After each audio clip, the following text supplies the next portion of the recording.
नमस्कार साथियों, मैं सुबीर आप सभी दोस्तों का अपने YouTube channel research before investing पे स्वागत करता हूं, अभिनंदन करता हूं। आज 15 जून कुछ नए डेवलपमेंट्स हैं और कुछ नए अपडेट्स हैं, उसकी जानकारी लेंगे हम लोग। निष्पक्ष विश्लेषण करेंगे उस अपडेट्स का कि क्या कहना चाह रहा है इकोसिस्टम और हमें क्या समझना चाहिए, उसको डिस्कस करेंगे।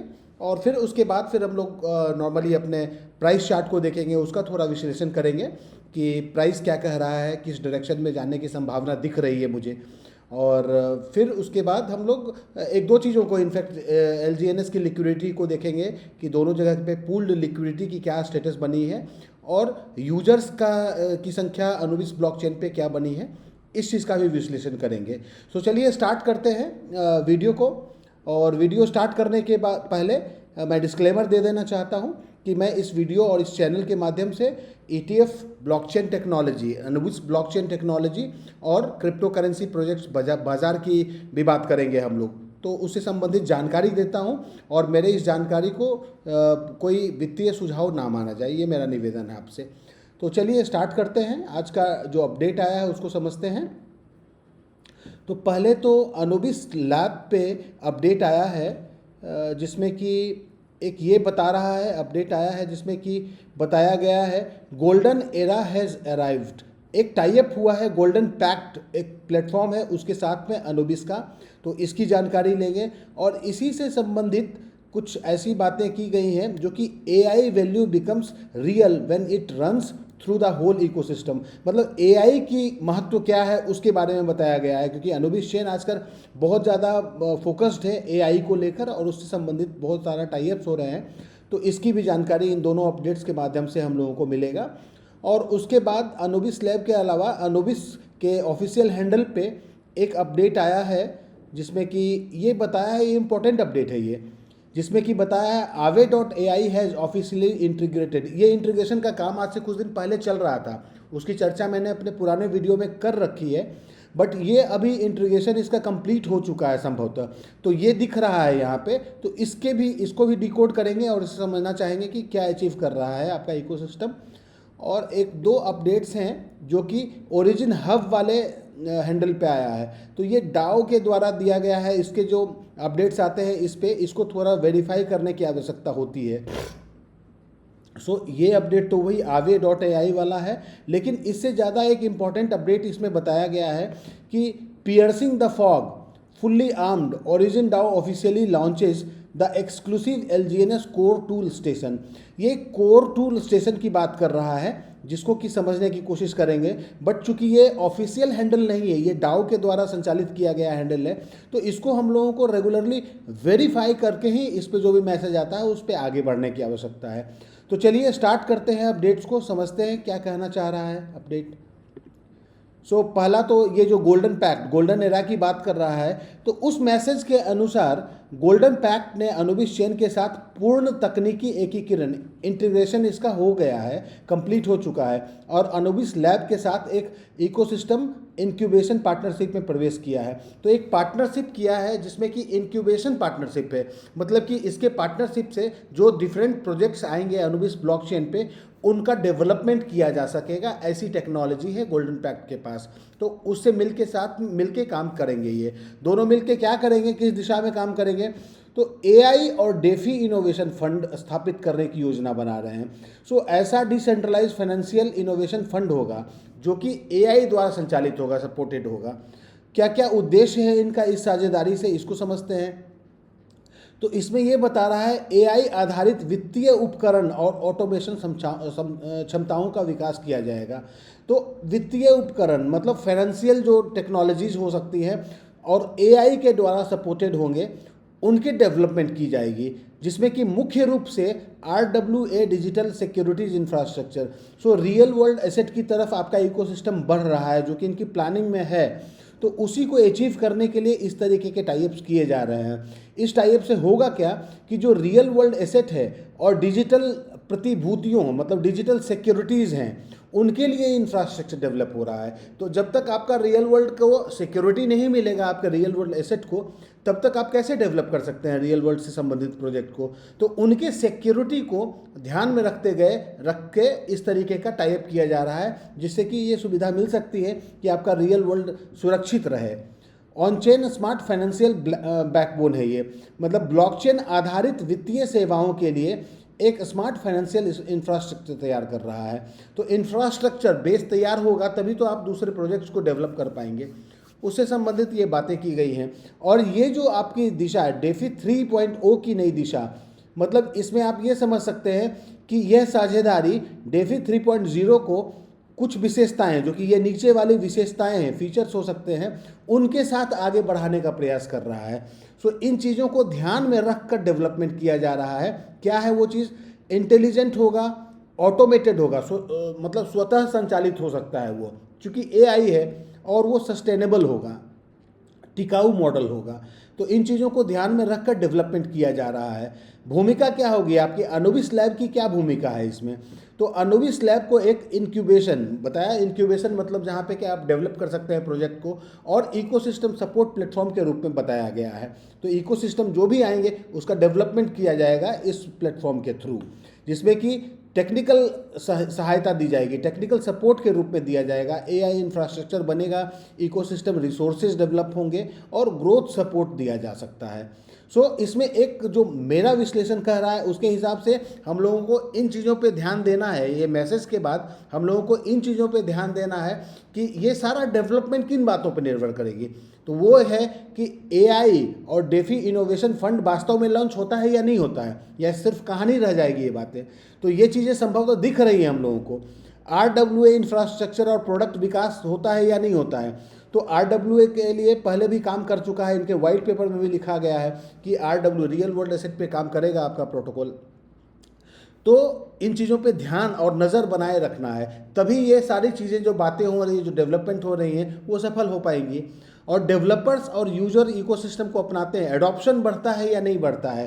तो जब तक आपका जो प्रोटोकॉल है उसका USP क्लियर नहीं होगा कि उसको अपना के अलग अलग प्रोजेक्ट को क्या फ़ायदा हो सकता है, तब तक तो यूज़र को आप ऑनबोर्ड नहीं कर सकते हैं, उनको आप वो एडॉप्ट नहीं कर सकेंगे।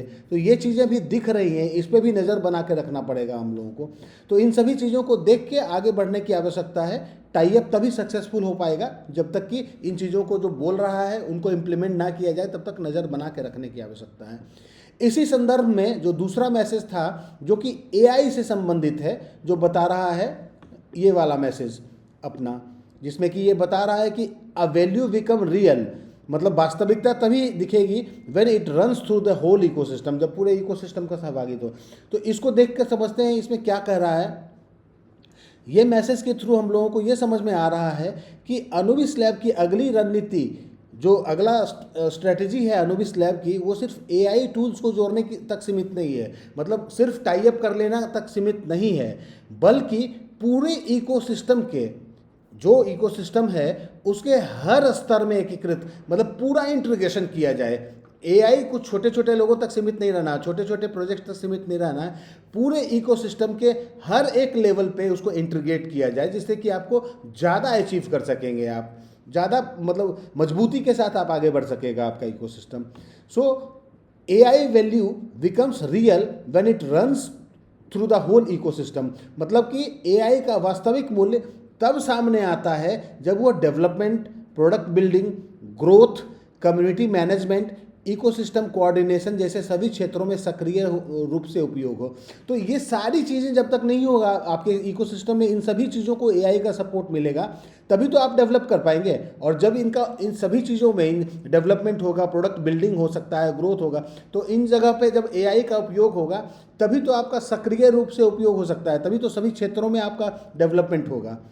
इसका नेक्स्ट फेज जो आ रहा है, नेक्स्ट जो इनका इकोसिस्टम वाइड AI कोलैबोरेशन, क्या कोलैबोरेशन के थ्रू ये डेवलप कर सकता है, विस्तार कर सकता है। तो वो डेवलपर्स के लिए, जो डेवलपर्स आएंगे उनके लिए एआई संचालित निर्माण और उत्पादकता उपकरण डेवलप किया जाएगा, प्रोडक्ट को डेवलप किया जाएगा और उससे आप ग्रोथ अचीव कर सकते हैं। जैसे कि यूज़र एक्विजिशन, ग्रोथ कब मिलेगा आपको, जब आपके उपभोक्ता या अलग अलग यूजर्स होंगे, उनका एक्विजिशन मतलब उनकी ऑनबोर्डिंग आपके प्लेटफॉर्म पे होगी और उसका मार्केटिंग होगा, इकोसिस्टम का एक्सपेंशन होगा। इन सभी चीज़ों में एआई का उपयोग किया जाएगा और कम्युनिटी जो है आपकी, उन कम्युनिटी ऑपरेशंस में, इंगेजमेंट में और सपोर्ट सिस्टम के लिए अधिक बुद्धिमान बनाया जाएगा।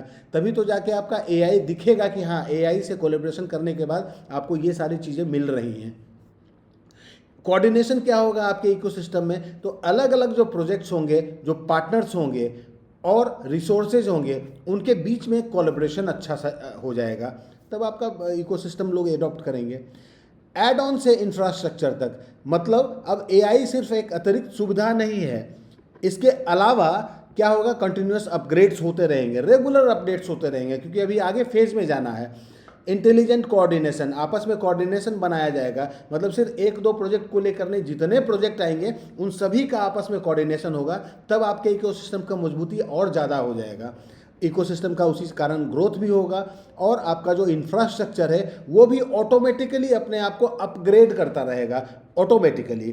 तो इन सभी चीज़ों को आप अचीव कर सकते हैं। इन चीज़ों से लाभ क्या हो सकता है, डेवलपमेंट एफिशिएंसी बढ़ जाएगी, आपकी प्रोडक्टिविटी बढ़ जाएगी, एफिशिएंट हो जाएंगे आप ज़्यादा, कम्युनिटी ऑपरेशंस अधिक प्रभावी हो जाएगा, इकोसिस्टम प्रोजेक्ट साझा एआई रिसोर्सेज का उपयोग कर सकते हैं, मतलब ऐसा एआई रिसोर्सेज उनको साझा मतलब सम्मिलित रूप से एक इकोसिस्टम का जो प्रोजेक्ट होंगे वो उपयोग कर सकेंगे। ऑटोमेशन और कोऑर्डिनेशन बेहतर हो जाएगी, मतलब ऑटोमेटिकली ये कोऑर्डिनेट कर लेगा। तो इन सभी चीज़ों का लाभ मिल सकता है आपको। तो देखते हैं आगे क्या होता है। डेवलपमेंट तो हो रहा है, ये तो चीज़ें दिख रही हैं हम लोगों को। अब आगे चलते हैं हम लोग। एक मैसेज जो कि आया हुआ है अनुबिस के हैंडल पे, अनुबिस चेन के हैंडल पे, जिसमें कि ये बताया जा रहा है कि Aave.ai के साथ इंटीग्रेशन की बात की जा रही है यहाँ पे। इसको समझते हैं कि इस मैसेज के अनुसार जो Aave.ai है, इसने अनुबिस चेन के लिए क्रॉस चेन एक्सेस, अच्छा ये बढ़िया बात है, क्रॉस चेन एक्सेस और इंस्टेंट स्वैप सर्विस को आधिकारिक रूप से इंटीग्रेट कर दिया है। तो अब आप लोग अनुबिस चेन का जो Aave.ai पे है, उस पर क्रॉस चेन की जो स्वैपिंग की सर्विसेज है वो उसकी मतलब उपयोगिता कर सकते हैं, उसको उपयोग कर सकते हैं। जो भी इस इकोसिस्टम को काम करने वाले इकोसिस्टम पे पार्टिसिपेंट्स हैं, वो लोगों के लिए फीचर दे दिए गए, इनेबल हो गया है।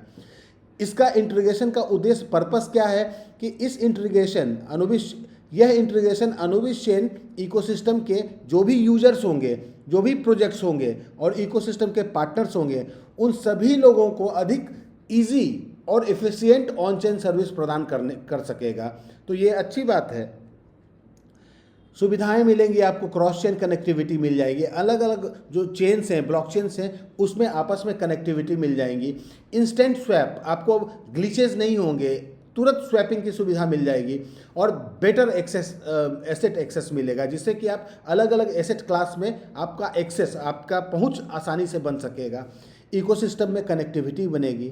तो ये एक रणनीतिक, अनुबिस चेन की व्यापक रणनीति क्या है, स्ट्रेटजी इनका बड़े स्केल पे जो इनकी स्ट्रेटजी है, वो क्या कह रहा है कि अनुबिस चेन विभिन्न, नीचे जो लिखा हुआ है क्षेत्र, इसमें अपना इंफ्रास्ट्रक्चर विकसित कर रहा है, जिसमें कि आपको ecosystem data, asset discovery, cross chain connectivity और इंस्टेंट स्वैप सर्विस और यूज़र फ्रेंडली वेब3 टूल्स का निर्माण किया जाएगा। इन सभी चीज़ों का विकास हो जाएगा इससे, और लाभ मिलेगा यूज़र को इससे।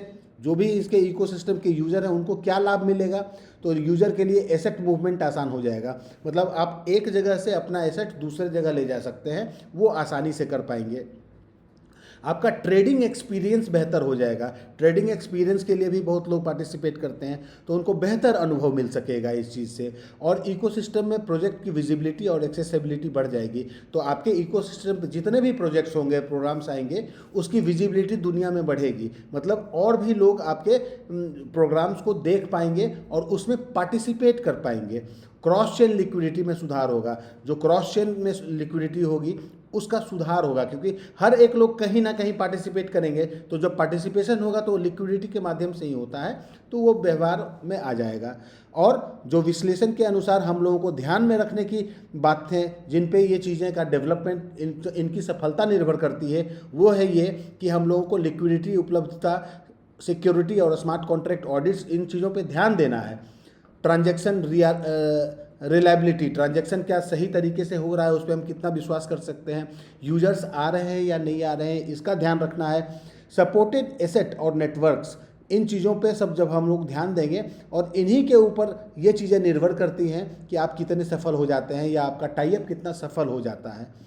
तो ये अच्छा एक टाई अप है जिससे कि बहुत लोगों को आसान मिलेगा, यूजर एक्सपीरियंस अच्छा मिल सकता है, इसलिए इन चीज़ों का टाई अप हो गया है जो कि एग्जीक्यूट हो चुका है। अब एक मैसेज जो इस पे आया हुआ है अनुबिस हब पे, मतलब ये ओरिजिन हब पे, जिसमें कि डाउ लोगों ने बताया है ये मैसेज, उसको हम समझेंगे कि ये मैसेज है, हाँ बताया, piercing the fog, fully armed origin Dow official launches the exclusive LGNS core tool station. एक एलजीएनएस का कोर टूल स्टेशन है, मतलब जितने भी टूल्स हैं उनको, सभी टूल्स को आप एक जगह देख सकेंगे। एलजीएनएस टेक करके है, ये अभी प्रभाव में आया है या नहीं आया, एक बार इसको मैं देखता हूँ आप लोगों के लिए। हाँ ये, बट ये लैंग्वेज शायद चाइनीज़ लैंग्वेज है, इसको आगे मैं देखूंगा, इसको स्टडी करूंगा कि क्या कहना चाहता है। ये एक प्लेटफॉर्म है जिसमें कि आपको iPhone, iPad, Windows, Mac OS, ये चीज़ें दिखा रहा है। अब देखेंगे आगे भविष्य में इसको मैं और डिकोड करने की कोशिश करूंगा। अभी ये समझने की कोशिश करते हैं कि ये मैसेज क्या कहना चाह रहा है हम लोगों को, तब आगे बढ़ के हम लोग देखेंगे इसको। सो चलते हैं आगे, देखते हैं एलजीएनएस इटर्नल स्टेज के बारे में बता रहा है ये क्रिएटिव, देखते हैं, समझते हैं इसको।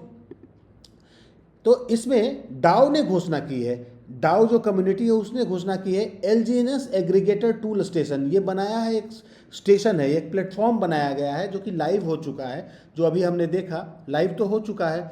बट इसमें क्या है एलजीएनएस टेक, तो घोषणा के अनुसार इस प्लेटफॉर्म, ये प्लेटफॉर्म एक है जो कि एलजीएनएस इकोसिस्टम से संबंधित, मतलब एलजीएनएस का जो इकोसिस्टम है, जितने भी इसमें टोकन्स, क्वाइंस, जो चीज़ें भी आएंगी, उन सभी चीज़ों का जो डेटा होता है, ऑन चेन जानकारी, मतलब उस ब्लॉकचेन पे जो भी डेटा होगा उसकी जानकारी, और उसको आप एनालाइज कर सकेंगे, है ना लिखा हुआ, कुछ विश्लेषणात्मक उपकरणों को एक स्थान पर उपलब्ध कराया, मतलब एक यूनिफॉर्म, आप एक प्लेटफॉर्म देगा जहाँ पे कि आप एलजीएनएस इको सिस्टम से संबंधित सारा डेटा, जिसमें लिक्विडिटी होगा, ट्रेजरी होगा, उन सभी चीज़ों का एक्सेस आपको एक ही प्लेटफॉर्म पे मिल जाएगा, जिससे कि आपको इधर उधर भटकने की, अभी हम लोग बहुत सारे टूल्स का इस्तेमाल करते हैं और तब जाके हम लोगों को पता चलता है कि वास्तविकता क्या है, क्या डेटा कह रहा है, क्या बाइंग आ रही है, क्या सेलिंग हो रही है, किस तरीके के लोग पार्टिसिपेट कर रहे हैं, उसके लिए डिफरेंट टूल्स का इस्तेमाल करते हैं हम लोग।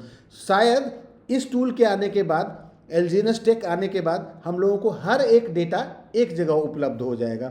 तो इस मैसेज का यही मतलब है। अब इसका पर्पस क्या है इसको देख लेते हैं।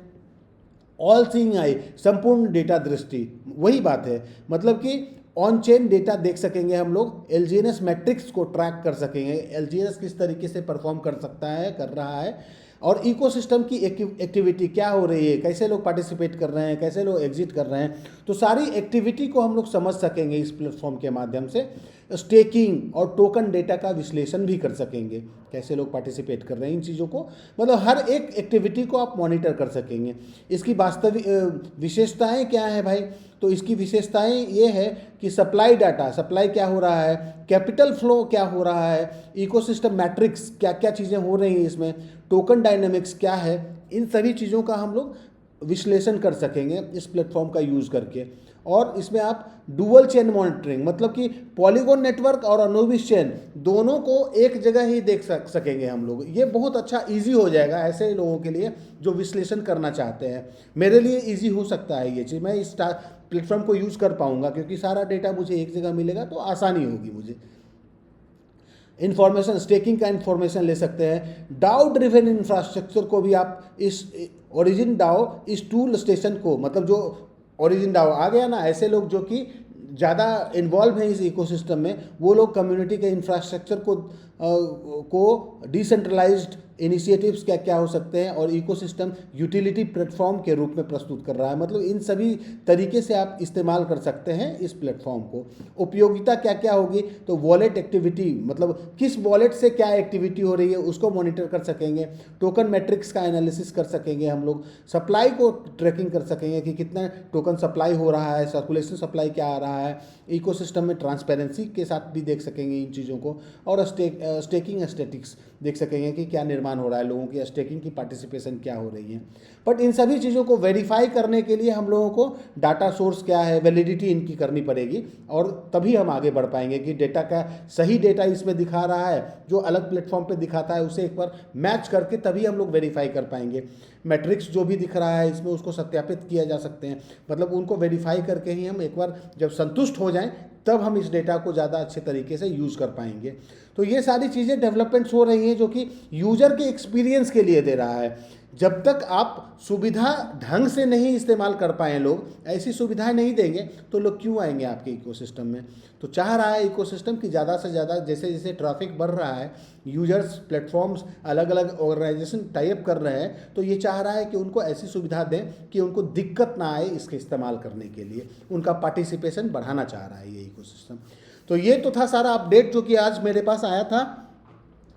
उम्मीद करता हूँ आप लोगों को ये अपडेट्स ठीक लग रहे होंगे, इससे कुछ फ़ायदा मिल रहा होगा। तो चैनल के साथ बने रहिए, यही मेरा निवेदन है आप लोगों का। और आप लोगों के प्रोत्साहन के लिए मैं आप लोगों का धन्यवाद करना चाहूँगा, क्योंकि बहुत सारे लोगों के मैसेज आते हैं। एक रिक्वेस्ट मैं करना चाहूँगा कि आप लोग जब मैसेज करते हैं मुझे मैसेज कीजिए। मैंने डिस्क्रिप्शन में, आप जब जाएंगे चैनल पे तो डिस्क्रिप्शन में मैंने अपना व्हाट्सअप नंबर छोड़ रखा है। तो बहुत भाई लोग कॉल कर लेते हैं, उनको जल्दी होती है, बट हो सकता है उस समय मैं इंगेज हूँ कहीं पे, तो मैं कॉल का जवाब उस समय ना दे पाता हूँ, असमर्थ रहता हूँ। तो आप मैसेज छोड़ दें, मैं कोशिश करता हूँ कि 24 घंटे में सभी मैसेज का रिप्लाई कर पाऊँ, और अगर ज़रूरत हो तो मैं आपसे बात भी करता हूँ। और मैं अपना ईमेल आईडी भी छोड़ रखा हूँ, बट आप व्हाट्सअप करो और व्हाट्सअप पे मेरे से संपर्क बना सकते हैं। किसी तरीके की कोई जानकारी या किसी चीज़ का विश्लेषण आप भी अपने लेवल पे करते हैं तो आप कर सकते हैं, बात कर सकते हैं, कोई दिक्कत नहीं है, मैं उपलब्ध हूँ। और अब आगे चलते हैं, हम लोग प्राइस चार्ट को देखते हैं कि प्राइस क्या कह रहा है। तो प्राइस हम अभी इस पे पॉलीगॉन ब्लॉकचेन के चार्ट को मैंने ओपन किया है, और इस चार्ट को थोड़ा देखते हैं। इसमें डिटेल में मैं नहीं जाऊंगा क्योंकि प्राइस तो आप लोगों को दिख रहा है कि 2.26 से उसी जगह पे स्थिर है प्राइस अभी 3-4 दिनों से। लेकिन एक चीज़ मुझे दिख क्या रहा है मैं आपको बताता हूँ। यहाँ जो बॉटम बना था 2.26 का, यहाँ से एक सर्ज आया था जो कि 2.58 का था। तो 2.58 और यहीं पे एक बार ये डिप आया था, और उसके बाद कल ये प्राइस थोड़ा सा ऊपर गया था। तो मुझे ऐसा लग रहा है कि इसको एक जोन हम मान सकते हैं। ये जोन अगर प्राइस आपका 2.57 से नीचे आता है तो ये एक ट्रेंड, डाउन ट्रेंड बना सकता है। ये तो ये बन सकता है अगर इस प्राइस रेंज को तोड़ के प्राइस नीचे आता है, 2.57 के नीचे आता है। बट मुझे लग रहा है कि अभी यहाँ के आसपास के बाद फिर से प्राइस सस्टेन करेगा या ऊपर की तरफ जा सकता है। बट अगर इसको तोड़ देगा तो ये प्राइस ज़्यादा चांसेस होगा कि नीचे की तरफ आए। तो इन चीज़ों के लिए हम लोगों को तैयार रहना होगा। एक एक्यूमुलेशन जोन होगा, ऐसे लोग जो कि एक्यूमुलेट करना चाहते हैं तो वो एक्यूमुलेट कर सकते हैं इस जोन में। तो ये तो था हम लोगों का पॉलीगॉन पे क्या चार्ट बता रहा है उसको हमने देखा। अब एक चीज़ हम लोग ये देख लेते हैं कि पॉलीगॉन पे डेटा क्या कर रहा है।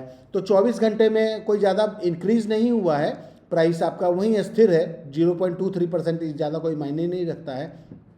और जो वॉल्यूम है, वॉल्यूम कम होके स्थिर है, अभी 21 मिलियन की वॉल्यूम है 24 घंटे में, जबकि बाइंग वॉल्यूम और सेलिंग वॉल्यूम लगभग इक्वल है, इसीलिए ये स्टेबल है अभी प्राइस आपका। अब देखना ये है कि आपकी सेलिंग प्रेशर बढ़ती है या बाइंग। जैसा भी अगर सेलिंग प्रेशर बढ़ेगा तो आपका वो जो जोन हमने बनाया है उसको तोड़ देगा, लेकिन लगभग अभी इक्वल चल रहा है, बायर और सेलर मतलब इक्वली मजबूत हैं। तो इस चीज़ को समझते हैं। अभी देख लेते हैं एक बार कि हाई वॉल्यूम में ट्रांजैक्शन क्या हो रहा है, उससे समझ में आएगा। तो सेलिंग भी है, आप देखो अभी सेलिंग भी है। 40 सेकंड पहले किसी ने $24,000 की सेल की है, और बाइंग भी है। तो इक्वल है, सेंटीमेंट ऐसा नहीं है कि बहुत बियरिश है, अभी रुका हुआ है प्राइस। और पहले तो मतलब 16 कल के टाइम का बाइंग ज़्यादा थी, तो कल प्राइस थोड़ा ज़्यादा बढ़ा था, इंक्रीज़ हुआ था। आज ऐसा कोई बढ़ोतरी दिख नहीं रहा है। आज सेलिंग प्रेशर भी है और बाइंग भी, बायर सेलर दोनों ही मजबूती के साथ टिके हुए हैं अभी। तो ये तो हम लोगों ने देख लिया कि अभी बायर सेलर क्या कर रहे हैं। अब हम लोग चलते हैं aave.ai पे, लिक्विडिटी देख लेते हैं कि LGNS की दोनों जगह पे क्या लिक्विडिटी की स्थिति बनी हुई है। तो LGNS पॉलीगॉन चेन है ये ऊपर वाला, और नीचे वाला अनुबिस ब्लॉकचेन है। यहाँ पे पॉलीगॉन पे 292 मिलियन की लिक्विडिटी, पूल लिक्विडिटी है, और जो अनुबिस ब्लॉकचेन है यहाँ पे आपकी लिक्विडिटी $270 मिलियन की, तो लिक्विडिटी बनी हुई है। एक चीज़ ध्यान देने की बात है कि अनुबिस ब्लॉकचेन पे अभी आप देख रहे हैं कि 1.55% का सर्ज हुआ है, लेकिन LGNS ब्लॉकचेन पे कोई मतलब 0.18% का ही ग्रोथ दिख रहा है 24 घंटे में। मतलब क्या है कि पॉलीगॉन ब्लॉकचेन का पर्पस दूसरा हो गया है। यहाँ पे ट्रेडिंग एक्टिविटी ज़्यादा हो रही है बनिस्पत की अनुबिस ब्लॉकचेन पे, क्योंकि अनुबिस ब्लॉकचेन जब स्टार्ट किया गया था तो लोगों का पार्टिसिपेशन ही हो रहा था, जिसमें कि लोग लंबे समय के लिए पार्टिसिपेट करने के अवधि से आ रहे थे, मतलब मोटिव से आ रहे थे, क्योंकि 360 डेज और 600 डेज वाला प्रोग्राम इसमें स्टार्ट हो गया था। और आप लोगों को जो भी आपने गौर किया होगा, इसका लॉजिक है कि जो भी डाउ रिवार्ड आ रहा है या फिर जो भी आपका स्पाइडर वेव रिवार्ड आ रहा है, वो रिवार्ड आपको पॉलीगॉन चेन पे नहीं आ रहा है, वो आ रहा है आपके अनुबिस ब्लॉकचेन पे। तो जब आप वो रिवार्ड क्लेम करते हैं तो कहीं ना कहीं मिंटिंग करके आपको एनर्जी गेन करना पड़ता है, और एनर्जी गेन करने के लिए भी आप लंबे समय के लिए आप पार्टिसिपेट करते हैं, तभी तो आपको ये एनर्जी मिलता है। तो लंबे समय के लिए जो लोग आए हैं, मतलब शार्प सेलिंग नहीं आती है आपके अनुबिस ब्लॉकचेन पे, इसीलिए प्राइस ड्रॉ डाउन भी होता है तो पॉलीगॉन चेन के बनिस्पत इसमें कम होता है, और ग्रोथ तो इसमें होगा ही होगा क्योंकि लोग लंबे समय के लिए पार्टिसिपेट करते हैं, सेलिंग कम होता है आपके अनुबिस ब्लॉकचेन पे। तो ये है इसका लॉजिक। अब हम लोग बात करते हैं GLGNS की। तो GLGNS सर मजबूती के साथ 2-3 दिन से टिका हुआ है। ये शॉर्ट टाइम फ्रेम है, मतलब 1 घंटे का टाइम फ्रेम मैंने ले रखा है, तो इस ब्रैकेट को तो नहीं तोड़ा है अभी, जो पुराना सपोर्ट बनाया था, और अभी इनफैक्ट अप ट्रेंड ही दिख रहा है, छोटा छोटा हाई बना रहा है ये, तो अच्छा है। लगभग 1,26,000 के आसपास तक जाने का संभावना दिख रहा है मुझे इसका फिलहाल निकट भविष्य में, और ये सपोर्ट बना हुआ है अभी। जब तक ये सपोर्ट तोड़ता नहीं है तब तक नए सपोर्ट का मैं लकीर नहीं खींचूंगा, यही रहेगा अभी। तो ये था। अब चलते हैं, एक बार देख लेते हैं हम लोग कि क्रिप्टो मार्केट को भी एक बार समझ लेते हैं कि क्या सेंटिमेंट कर रहा है। तो अच्छा दिख रहा है क्रिप्टो इकोनॉमी, मतलब 2.24 ट्रिलियन की बड़ी, मतलब 1.85% ग्रोथ हुआ है इस क्रिप्टो स्पेस में, बढ़ोतरी हुई है। और मुख्य टोकन जो बिटकॉइन है ये भी 7 दिन में 4% बढ़ा हुआ है, इथेरियम भी 4% के आसपास, 3.5% के आसपास बना हुआ है, BNB। सो 3-4% का इसमें ग्रोथ दिख रहा है पूरे इकोसिस्टम में, पूरे क्रिप्टो स्पेस में। तो ये एक अच्छा साइन दिख रहा है, और ये कंप्लीटली आपका रेड जोन से, फियर एंड ग्रीड इंडेक्स दिखा रहा है कि रेड जोन से ये बाहर आ चुका है ऑरेंज जोन में। मतलब कि इसका चार्ट भी एक बार देख लेते हैं कि फियर जोन, जो एक्सट्रीम फियर जोन था, इससे बाहर निकल चुका है, और कल के बनिस्पत और ये फियर जोन मतलब अच्छा आ गया है। कल 21 के आसपास का ये नंबर था, अभी ये 23 पे है। इसका मतलब कि एक्सट्रीम फियर जोन से बाहर निकल चुका है बाजार, अब फियर जोन में आया हुआ है। मैं प्रार्थना करूंगा कि ये न्यूट्रल जोन में जल्दी से आ जाए, क्योंकि अभी आप जियो पॉलिटिकल इशूज़ को भी देख रहे हैं ना, थोड़ी अनसर्टेनिटी बनी हुई है, लेकिन कुछ चीज़ें क्लियर हो रही हैं कि टाइप्स अमेरिका और ईरान के साथ में कुछ बातचीत मतलब पॉजिटिव डायरेक्शन में जाने की संभावना दिख रही है। इसलिए ये सेंटीमेंट आप लोगों को थोड़ा बियरिश, बहुत ज़्यादा बियरिश नहीं है, थोड़ा न्यूट्रल की तरफ बढ़ रहा है। अगर ये कुछ अच्छी स्थिति में आ जाता है जियो पॉलिटिकल कंडीशन, तो इसमें कुछ फंड इन्फ्यूज हो सकता है, लोग आ सकते हैं इस बाज़ार में। सो आज के लिए बस इतना ही दोस्तों, आज के लिए धन्यवाद। आज का अपडेट यहीं तक था, कल फिर मिलता हूँ, नए अपडेट्स आते हैं अगर उनके साथ, और कल नया विश्लेषण करते हैं। तब तक आप लोग मस्त रहिए, स्वस्थ रहिए, और सिस्टम के साथ, चैनल के साथ बने रहिए। बहुत बहुत धन्यवाद।